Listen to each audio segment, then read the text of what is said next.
हिंदू समाज 4 वर्गों में विभाजित था। थोड़ी आवाज कम करो भाई। 4 वर्गों में विभाजित था। ब्राह्मण, क्षत्रिय, वैश्य, शूद्र। एक लंबे अरसे के बाद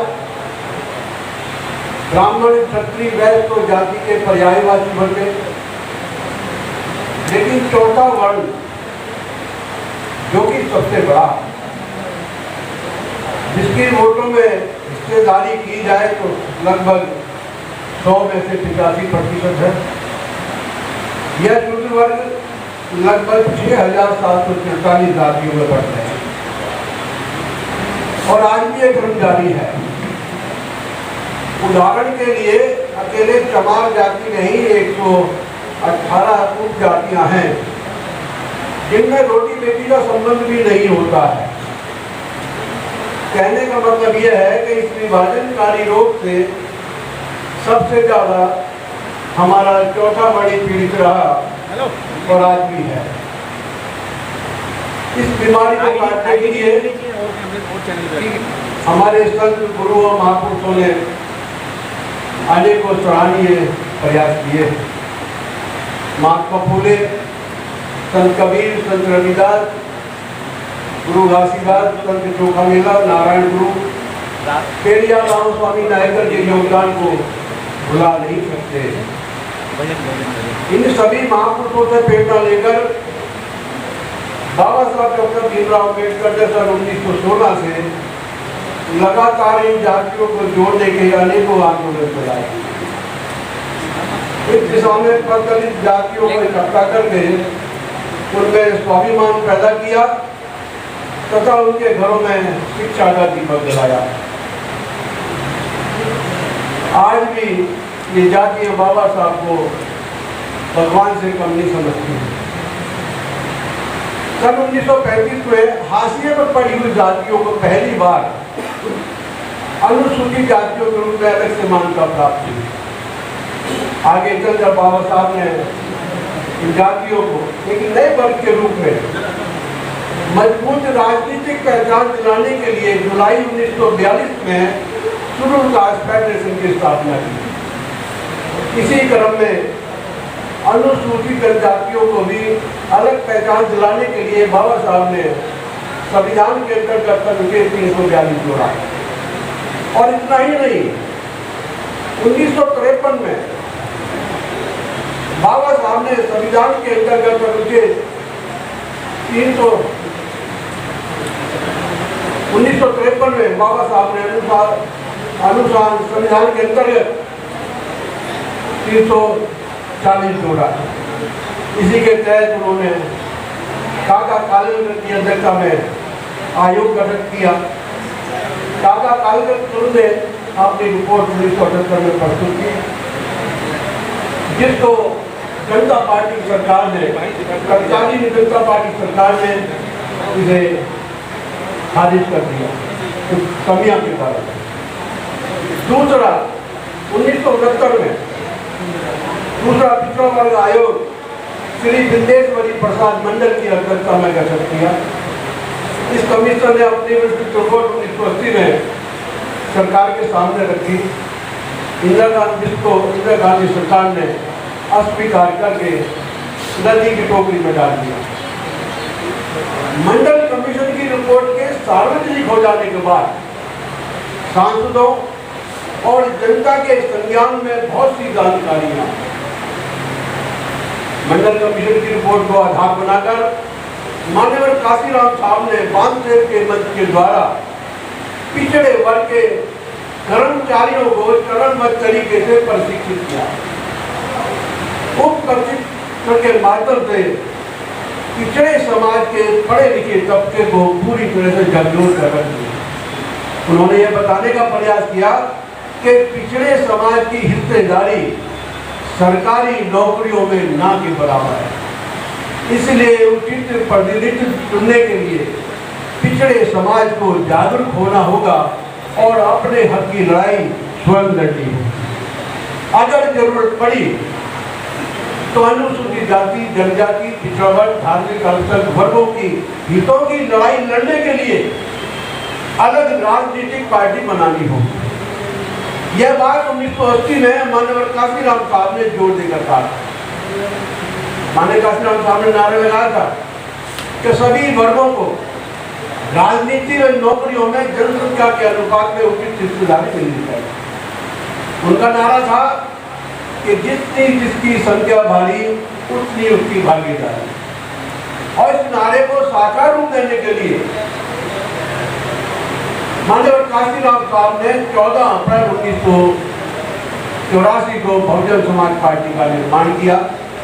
बीएसपी के बैनर के नीचे अनेकों छोटे बड़े आंदोलन चलाए गए। परिणाम स्वरूप 1989 में दबाव बनाकर माननीय काशीराम साहब ने वीपी सिंह की सरकार पर दबाव बनाकर मंडल कमीशन लागू करवा दिया। सन 1990 में पिछड़े वर्ग को अलग संवैधानिक दर्जा प्राप्त हो गया। साथियों, बाबा साहब डॉक्टर अम्बेडकर का सपना था कि पिछड़ा समाज जो 6,743 जातियों में टूटा हुआ है उसको एक मजबूत वर्ग के रूप में पहचान प्राप्त हो। बाबा साहब ये काम जीते जी पूरा नहीं कर पाए। वे हमारे बीच से 6 दिसंबर 1956 को हमेशा के लिए चले गए। लेकिन बाबा साहब का विचार और उनका सपना हमारे बीच अधूरा छूट गया, जिसको पूरा करने के लिए लंबे समय के बाद हमारे बीच में मसीहा बनकर माननीय काशीराम साहब ने आए और उन्होंने संकल्प किया कि बाबा तेरा मिशन पूरा, काशीराम करेगा पूरा। और इस संकल्प के साथ उन्होंने ये मिशन 1990 में पूरा कर दिया। अब साथियों, आज हमारे बीच में ना तो बाबा साहब है ना ही माननीय काशीराम साहब, लेकिन माननीय काशीराम साहब का मिशन अधूरा है। अभी भी इस देश में SC, ST, OBC ना सामाजिक, ना राजनीतिक और ना ही आर्थिक उसका अधूरी है। कांग्रेस, बीजेपी, अन्य पार्टियों के दल देश में जो भय पैदा करते हैं, लोगों में भय पैदा करके सुरक्षा के नाम पर वोट लेना चाहते तथा गरीबों को भूखा रखकर रोटी तथा अन्य छोटी मोटी सहारा देकर वोट हासिल करना। साथियों, भय और भूख के नाम पर चलता रहेगा। समय आ गया है कि सभी सताए हुए लोग, आप ये मत सोचो कि आपने एक 100 गज का कोठी बना ली तो आप सताए हुए नहीं। सभी सताए हुए लोग SC, ST, OBC माइनॉरिटी के लोग और अपर कास्ट में से भी जो गरीब तबका के लोग हैं, गरीब लोग हैं, सारे इकट्ठे हो जाएं, संगठित हो जाएं। और आपने आने वाले चुनावों में अगर आपने एकजुटता पैदा कर ली और संगठित हो गए तो वो दिन दूर नहीं, देश और प्रदेशों की सत्ताएं आपके हाथ में होंगी। प्रदेशों के मुख्यमंत्री आपके भाई बनेंगे, निगमों के मेयर चेयरमैन आपके भाई बनेंगे, लेकिन देश की प्रधानमंत्री हमारी जनप्रिय नेता बहन कुमारी नायक होंगी। तभी जाकर सभी महापुरुषों के साथ साथ माननीय काशीराम साहब का भी सपना साकार होगा। साथियों, मैं आपको बताना चाहता हूँ, जब माननीय काशीराम साहब वोट क्लब पर मंडल कमीशन की रिपोर्ट को लागू कराने के लिए संघर्ष कर रहे थे, क्योंकि जो वीपी सिंह ने चुनाव लड़ा था उनसे साफ कहा था अपने चुनावी आयोग उसमें घोषणा पत्र में कि हम सत्ता में आने पर मंडल कमीशन की रिपोर्ट को लागू करेंगे। लेकिन जब मंडल कमीशन की रिपोर्ट को लागू करने की घोषणा पर जब समाज ने, पूरे बैकवर्ड समाज ने भरपूर वोट दिया और जनता दल की सरकार बनी और वीपी सिंह जी प्रधानमंत्री बने, तो माननीय काशीराम साहब ने भी कहा कि भाई आप प्रधानमंत्री बन गए हो, मंडल कमीशन की रिपोर्ट को लागू करो। तो उन्होंने कहा मुझे थोड़ा समय चाहिए। तो साहब काशीराम जी ने कहा कि मेरे पास समय नहीं है, और माननीय काशीराम साहब ने वोट क्लब पे धरना दिया और पूरे देश में ये आंदोलन चलाया कि मंडल कमीशन की रिपोर्ट लागू करो वरना कुर्सी खाली करो।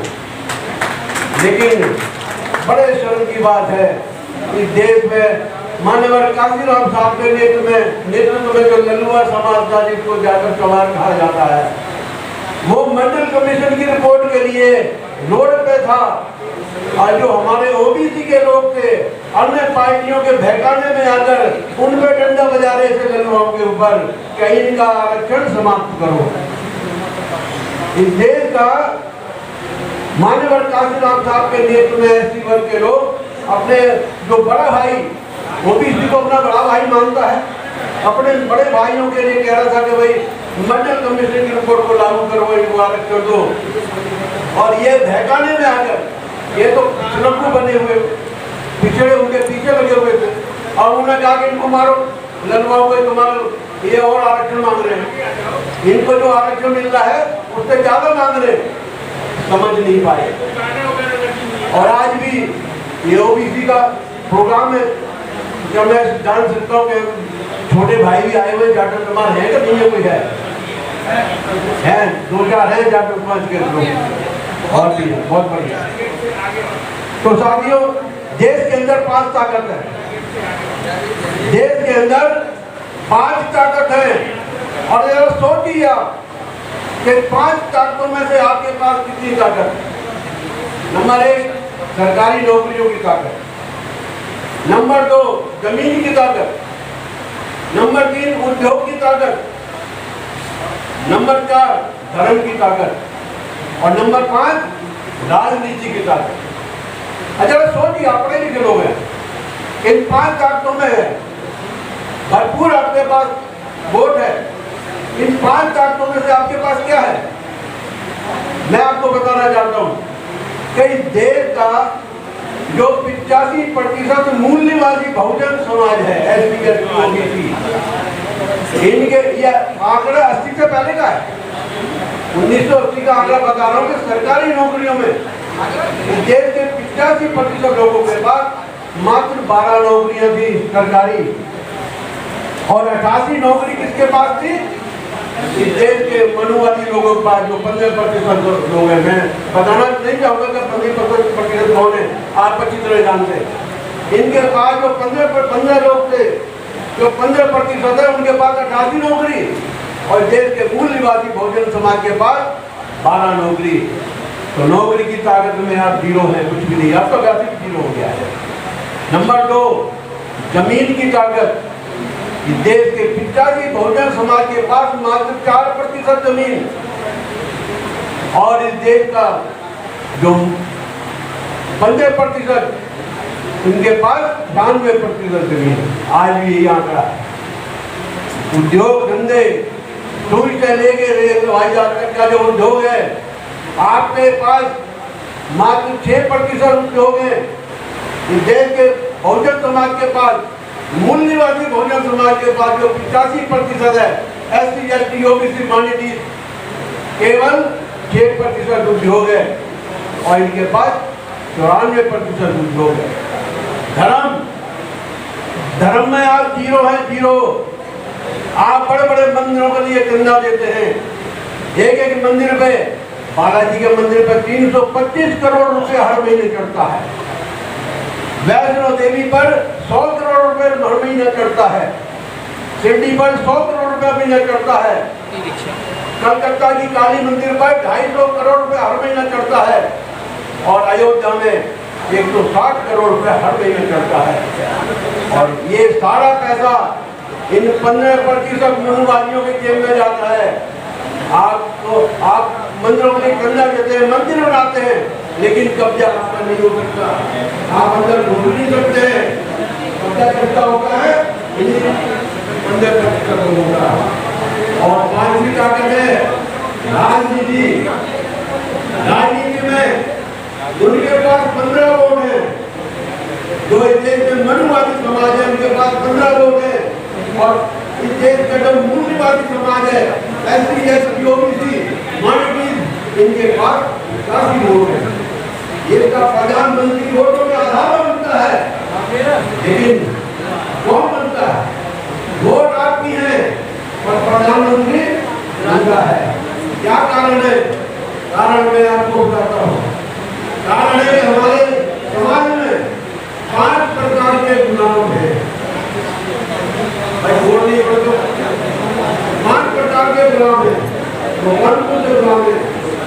नंबर 1 केकड़ा गुलाम, नंबर 2 कबूतर गुलाम, नंबर 3 तोता गुलाम, नंबर 4 तीतर गुलाम और नंबर 5 गिरगिट गुलाम। ये 5 प्रकार के गुलाम हमारे पिताजी पति समाज हैं। केकड़ा गुलाम कहते हैं, अगर आपने 1 लाख केकड़ा पकड़कर एक जेब के डिब्बे में भर दिया और लखनऊ भेज दिया तो एक भी कम नहीं होगा। उनमें केकड़ा की आदत ये है कि आप आगे चलने वाले की काम और हमारे समाज के लोग इन मनुवादी घरों में जब काम करते हैं और किसी का वेग जाग जाए, किसी को बुद्धि आ जाए, वहां पर छोड़ना चाहे, निकलना चाहे तो दूसरा जाति भी वापस भेज देता है। कहाँ जा रहा है?